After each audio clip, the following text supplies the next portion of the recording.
Presented by BM Recording Studio, Alamnagar, Madhepura. Singing by Rajiv Rangila, Asik Asyana.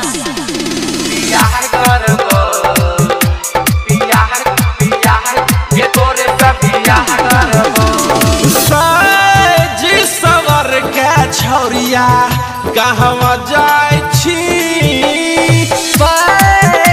सबर के छौरिया कहवा जाय छी गे छौरिया बियाह करबो गे तोरे से बियाह करबो गे छौरिया बियाह करबो साजी सवर के छौरिया कहवा जाय छी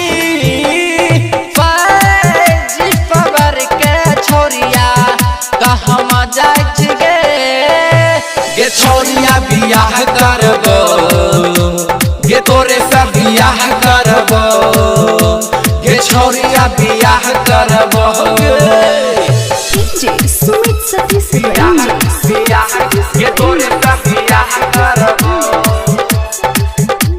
बियाह गे तोरे से बियाह करबो। Presented by BM Recording Studio, Alamnagar, Madhepura.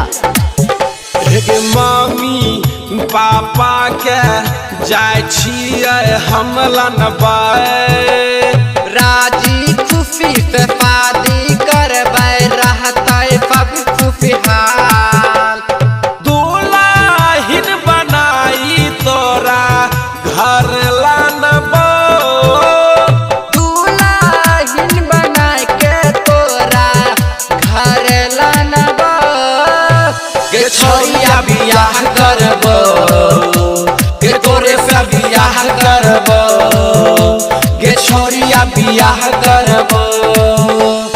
DJ Sumit Satish गे तोरे से बियाह करबो बियाह गे तोरे से बियाह करबो। Presented by BM Recording Studio, Alamnagar, Madhepura.